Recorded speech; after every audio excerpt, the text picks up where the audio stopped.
Gênesis no lar, Evangelho no coração, manhã de sexta-feira do dia 31 de julho do ano de 2020.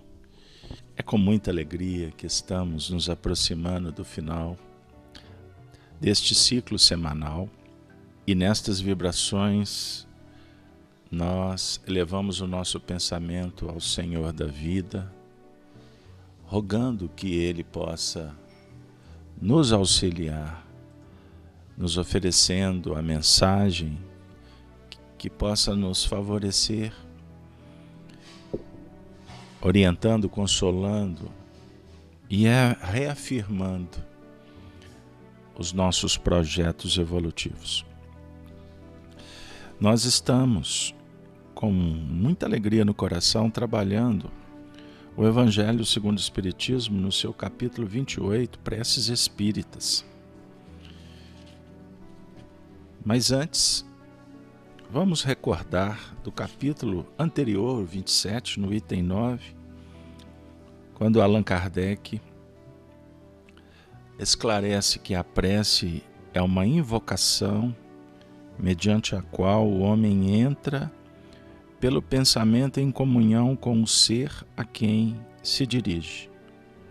Pode ter por objetivo um pedido, um agradecimento ou uma glorificação.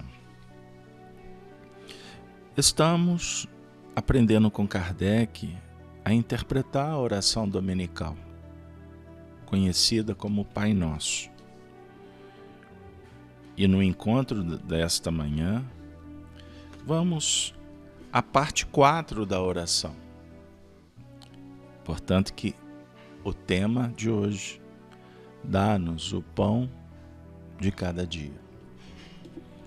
Ouçamos Allan Kardec comentando, mas ao mesmo tempo as suas palavras se transformam numa oração que toca as fibras da nossa alma, elevando-nos a um patamar diferenciado. Dá-nos o alimento indispensável, a sustentação das forças do corpo, mas dá-nos também o alimento espiritual para o desenvolvimento de nosso espírito. O bruto encontra a sua pastagem. O homem, porém, deve o sustento à sua própria atividade e aos recursos da sua inteligência, porque o criaste livre. Tu lhe has dito: tirarás da terra o alimento com o suor da tua fronte. Desse modo, fizeste do trabalho para ele uma obrigação, a fim de que exercitasse a inteligência na procura dos meios de prover às suas necessidades e ao seu bem-estar, uns mediante o labor manual, outros pelo labor intelectual. Sem o trabalho, ele se conservaria estacionário e não poderia aspirar à felicidade dos espíritos superiores. Ajudas o homem de boa vontade que em ti confia, pelo que concerne ao necessário, não, porém, aquele que se compraz na ociosidade e desejar a tudo obter sem esforço, nem aquele que busca o supérfluo. Quantos e quantos sucumbem por culpa própria, pela sua incúria, pela sua imprevidência, ou pela sua ambição, e por não terem querido contentar-se com o que lhes havias concedido. Esses são os artífices do seu infortúnio e carecem do direito de queixar-se, pois que não são punidos naquilo em que pecaram. Mas nem a estes mesmos abandonas, porque és infinitamente misericordioso. As mãos lhes estendes para socorrê-los, desde que, como o filho pródigo, se voltem sinceramente para ti. Antes de nos queixarmos da sorte, inquiramos de nós mesmos se ela não é obra nossa. A cada desgraça que nos chegue, cuidemos de saber se não teria estado em nossas mãos evitá-las. Consideremos também que Deus nos outorgou a inteligência para que nos tirássemos do lameiro e que de nós depende o modo de a utilizarmos. Pois que a lei do trabalho se acha submetido o homem na terra. Dá-nos coragem e forças para obedecer a essa lei. Dá-nos também a prudência, a previdência e a moderação, a fim de não perdermos o respectivo fruto. Dá-nos, pois, Senhor, o pão de cada dia, isto é, os meios de adquirirmos, pelo trabalho, as coisas necessárias à vida, porquanto ninguém tem o direito de reclamar o supérfluo. Se trabalhar nos é impossível, a tua divina providência nos confiamos. Se está em teus desígnios experimentar-nos pelas mais duras provações, malgrado aos nossos esforços, aceitemo-las como justa expiação das faltas que tenhamos cometido nesta existência ou noutra anterior, porquanto és justo. Sabemos que não há penas imerecidas e que jamais castigas sem causa. Preserva-nos, ó Deus, de invejar os que possuem o que não temos, nem mesmo os que dispõem do supérfluo, ao passo que a nós nos falta o necessário. Perdoai-lhes se esquecem a lei de caridade e de amor do próximo que lhes ensinaste. Afasta, igualmente, do nosso espírito a ideia de negar a tua justiça. Ao notarmos a prosperidade do mal e a desgraça que cai por vezes sobre o homem de bem, já sabemos, graças às novas luzes que te aprouve conceder-nos, que a tua justiça se cumpre sempre e a ninguém excetua, que a prosperidade material do mal é efêmera, como a sua existência corpórea, e que experimentará terríveis reveses, ao passo que eterno será o júbilo daquele que sofre resignado.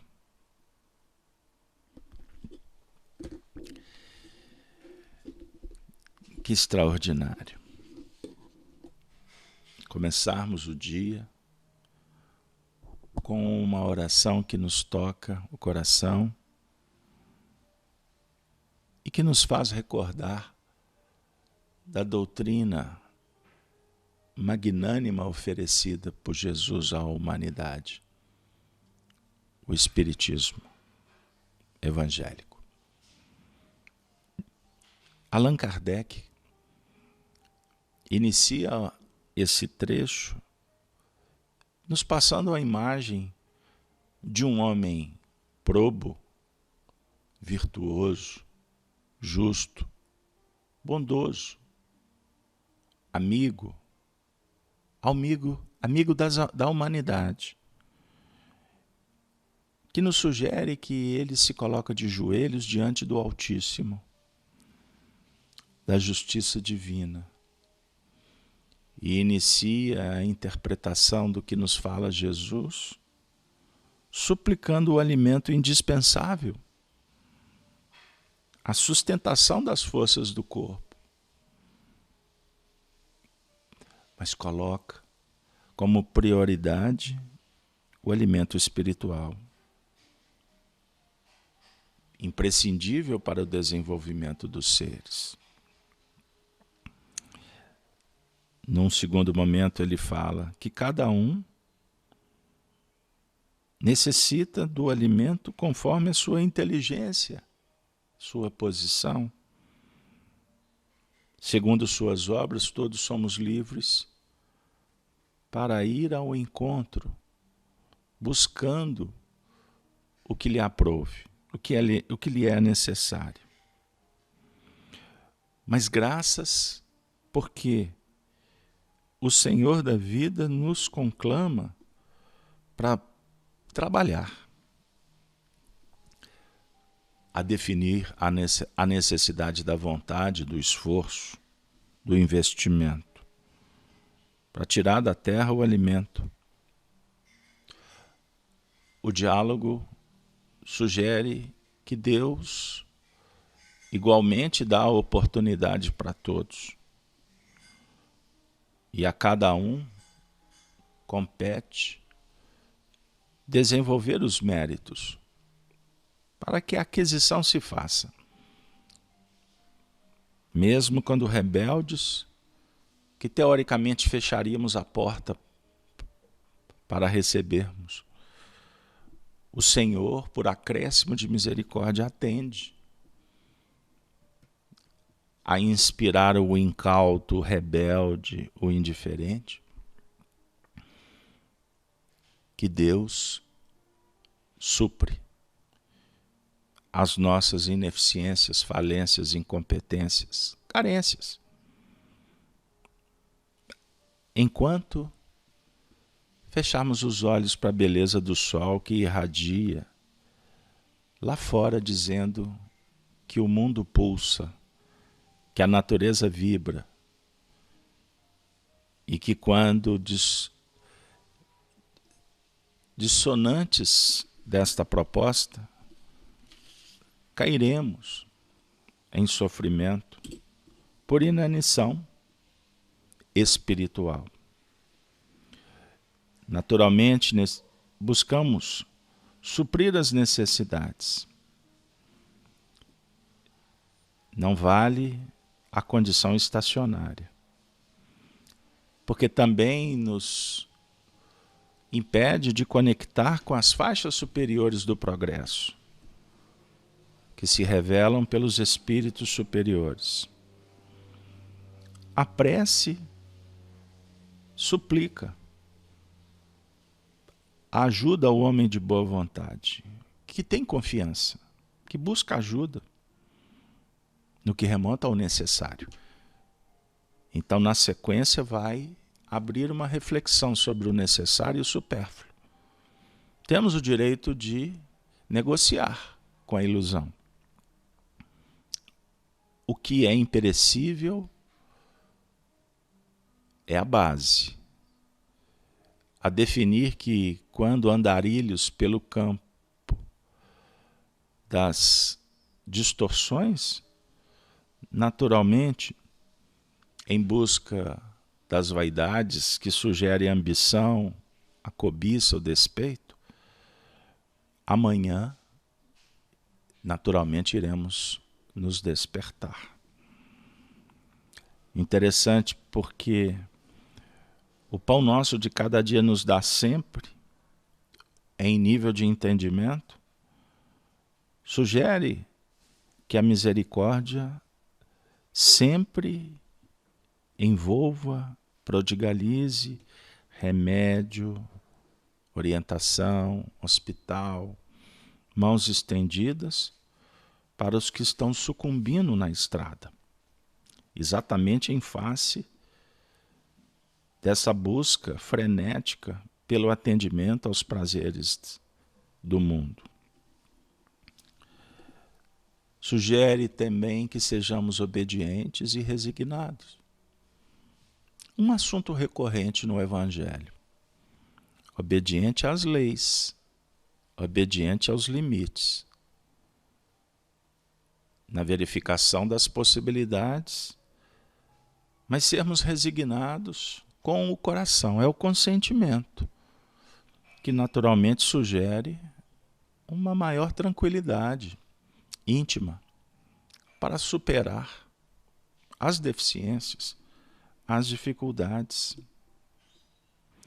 Quando desesperados, angustiados, doentes, todos nós necessitamos das mãos amigas.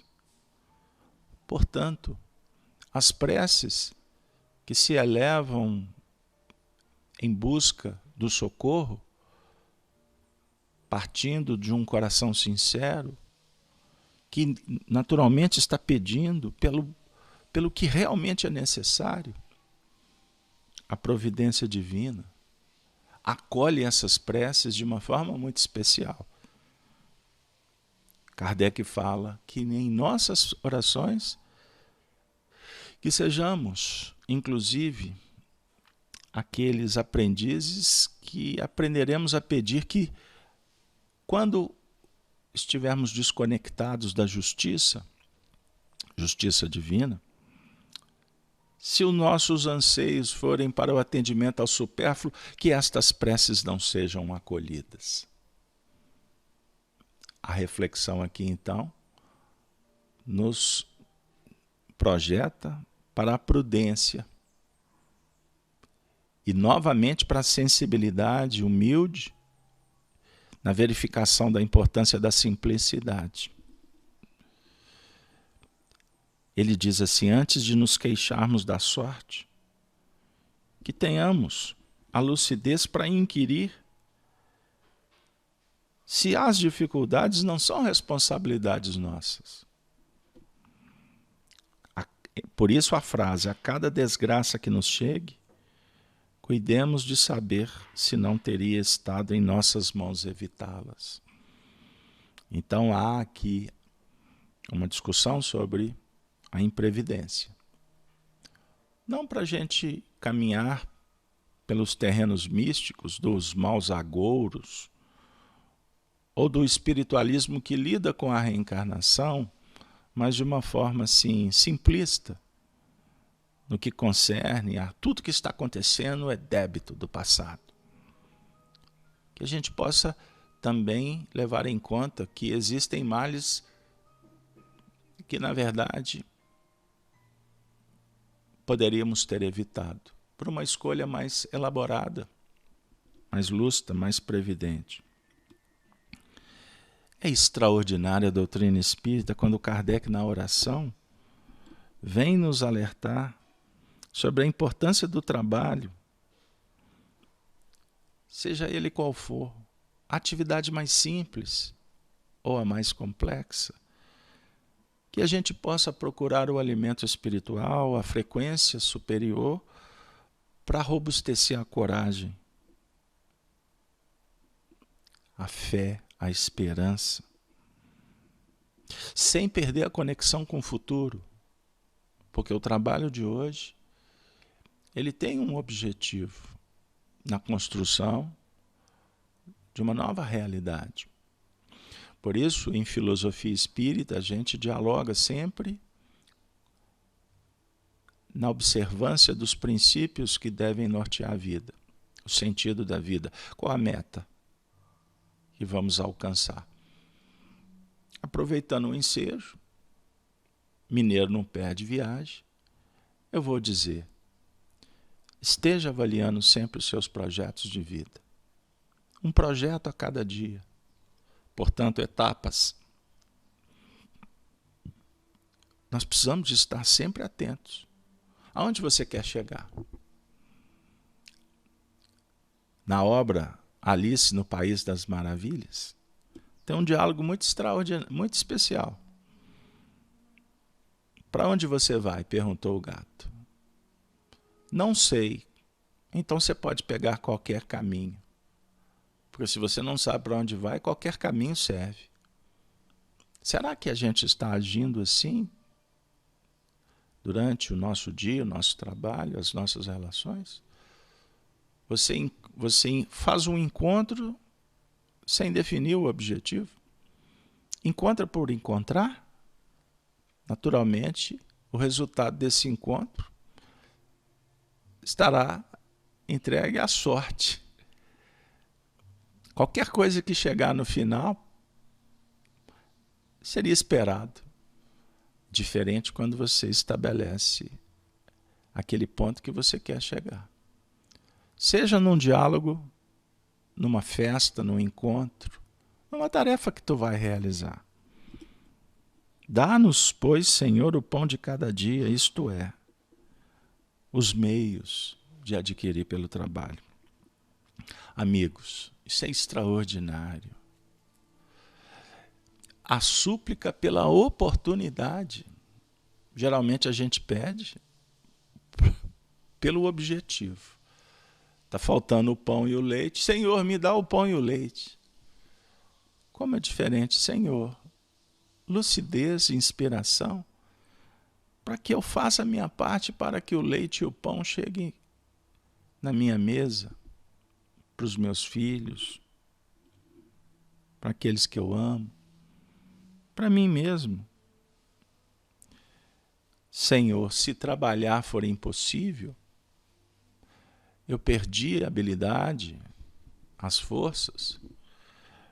Senhor, confiamos na tua providência divina. Interessante, quando a gente vai chegando numa idade mais avançada, nós dialogamos com tantos corações que dizem assim: Carlos Alberto, eu não sei qual será o meu futuro.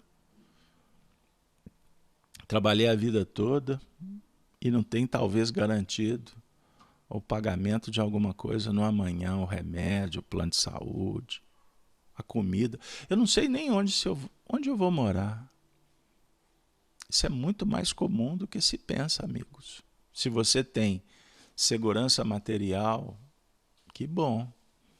Mas existem milhões de pessoas que não possuem. E com elas eu dialogo dizendo: confia na providência, porque todos os seus esforços serão pagos pela matemática divina, que centuplifica conforme a multiplicação dos pães. O que te importa no futuro é o necessário e não o supérfluo. Talvez você está temeroso por perder o supérfluo. Você terá sempre o necessário.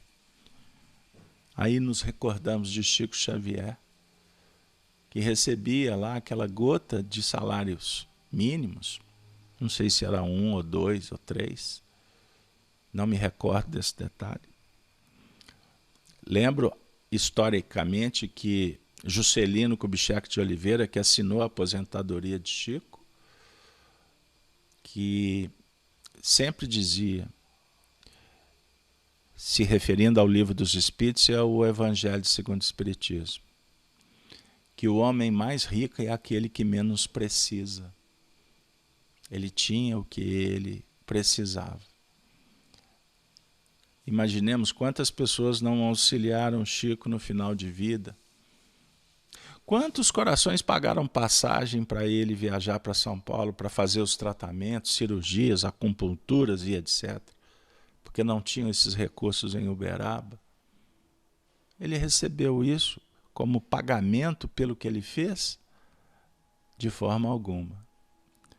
Mas por bondade dos corações generosos. E naturalmente ele tinha os seus méritos para receber isso. Mas jamais ele pediu. Ele sempre agradecia.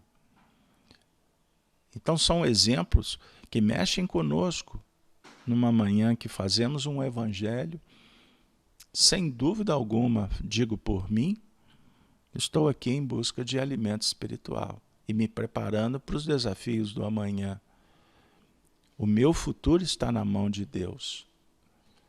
Eu trabalhei durante uma vida para aquisições do necessário, por certo, campeei pelo supérfluo, enganado como qualquer ser humano que vive nesta dualidade do mundo dos contrastes, mas de joelhos me posiciono diante da minha consciência dizendo: Senhor, se isso estiver me fazendo mal, eu suplico que me seja tirado, me dê o necessário. Porque eu não posso ser hipócrita quando recito uma oração feita por Emmanuel, quando ele diz assim: que o prazer do conforto não nos vença, livra-nos de tombar no pó da indiferença. Essa expressão é de filosofia profunda. Isso é evangelho pleno, puro, extraordinário, transcendente para o nosso momento histórico. Se está nos teus desígnios experimentar-nos pelas mais duras provações, malgrado os nossos esforços, aceitemo-las como justa expiação das faltas que tenhamos cometidos nesta existência ou noutra anterior, porquanto Deus é justo. Sabemos que não há provas, penas imerecidas e que Deus jamais castiga. O texto diz sem causa. Dá uma ideia de que com causa ele castiga. Mas esse momento histórico de Kardec e dos espíritos no século XIX configurava uma reflexão em alguns momentos em que Deus pune. Hoje, com a autonomia moral, com esta conjugação de esforços para entender a filosofia de mais profundidade, porque nós não podemos parar como as religiões do Oriente, para se dar um exemplo, que algumas destas seitas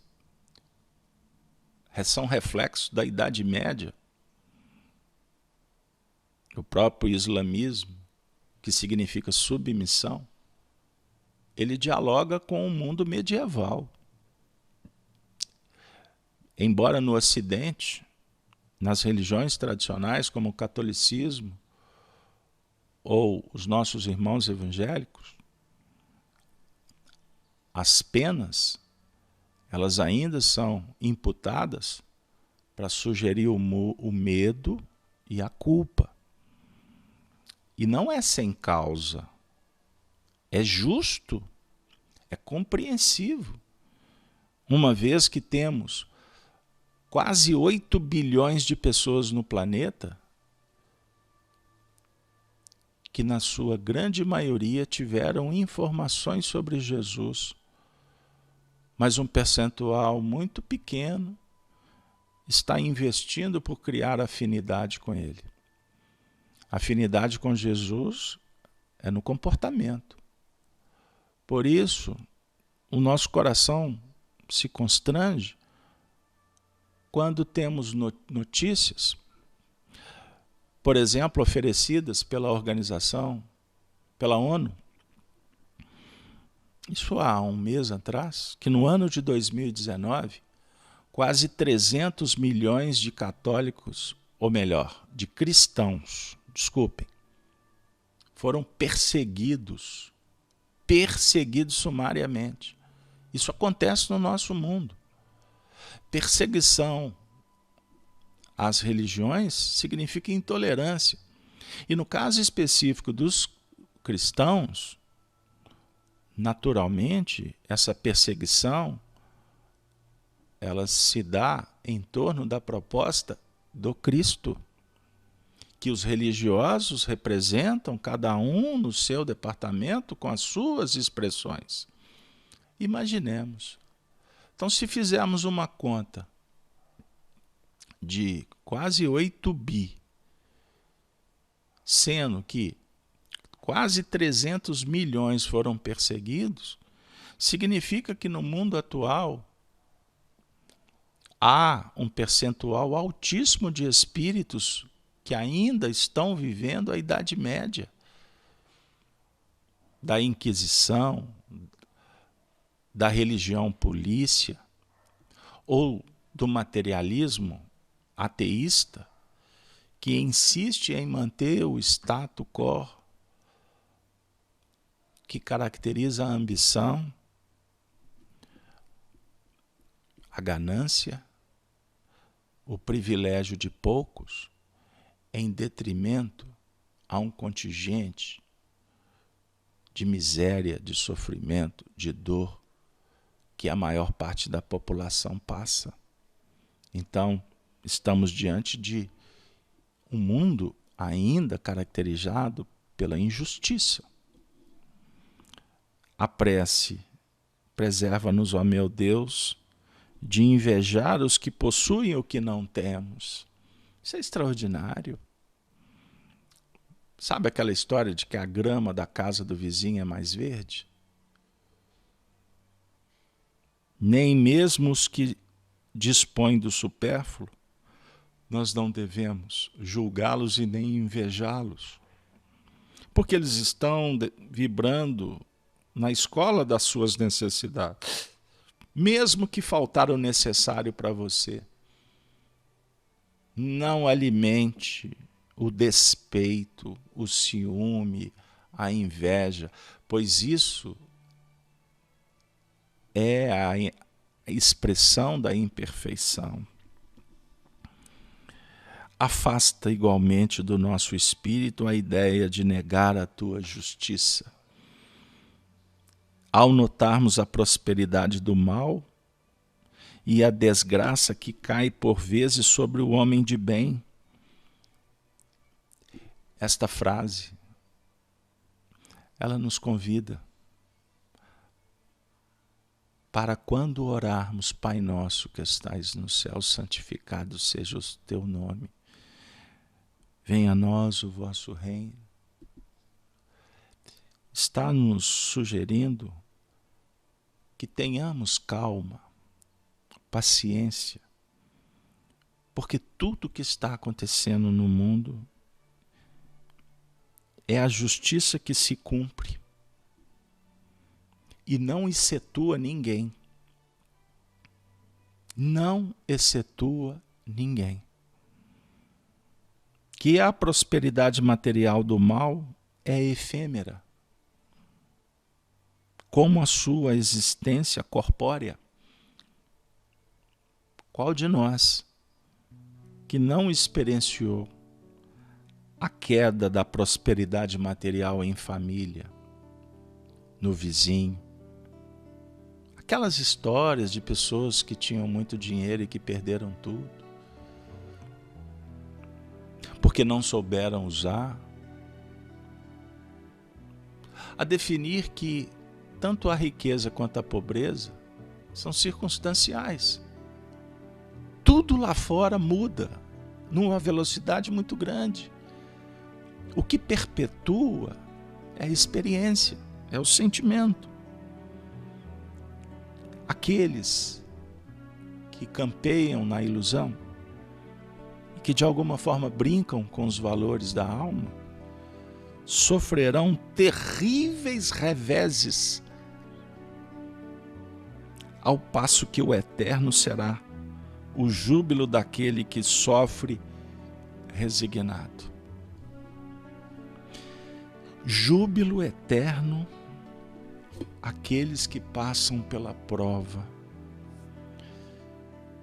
sempre agradecendo a Deus e pedindo forças para superar o mal, porque a luz, o amor, a verdade, a justiça são manifestações de Deus em sua infinita bondade e misericórdia. Um convite para que sejamos filhos e estejamos sintonizados com esse reino de paz. Gênese no lar. Mais um instante de emoção, de carinho, de respeito, de fraternidade. Envolvido pelos nossos amigos espirituais, que criam esse ambiente que favorece o acolhimento dos encarnados e desencarnados. Hoje, especificamente, estamos sendo abraçados por um casal muito querido.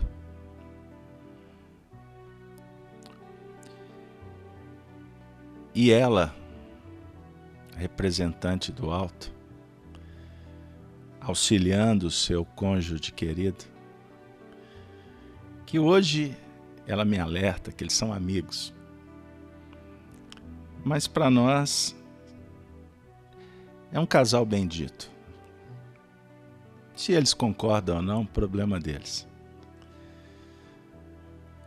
Mas carinhosamente, os dois são unânimes em nos dizer: quando na Terra, o Evangelho aponta, à luz do Espiritismo, a meta a ser alcançada, a perfeição. Questão 1009 do Livro dos Espíritos. E esse texto, parecendo algo complexo, difícil de entender, Paulo de Tarso diz que gravitar em torno da unidade divina, para isso 3 coisas são necessárias: justiça, amor e ciência. É uma tarefa de cada momento. Não deixe para depois o que você tem que fazer agora. Viva cada momento como se fosse o último, com intensidade, profundidade, qualidade, fraternidade. Assim, adquire-se liberdade. Compreendemos o que seja igualdade. São ecos que atingem as culminâncias do que ainda para nós é a distante felicidade. Viva agora, cada momento, respeitando, acolhendo, incentivando, pacificando, entoando, cantando os versos e prosas que possam calar nos corações. Verbalize as notícias de Jesus pelos teus exemplos. Cada um aqui tem uma missão bem definida. Vamos ter o cuidado de, quando levantar, antes de você pôr a mão no celular, uma vez que você está julgando que deve estar conectado o dia inteiro, compreensivo, mas escravizante, antes disso, abra os olhos, a janela, olhe lá fora, veja o céu, o sol, respire o ar, faça uma prece para que Deus possa te dar o pão de cada dia, fazendo com que recordemos o que nós recebemos no mundo espiritual durante a noite, que tem a ver com os nossos projetos reencarnatórios, que os benfeitores insistem em nos recordar.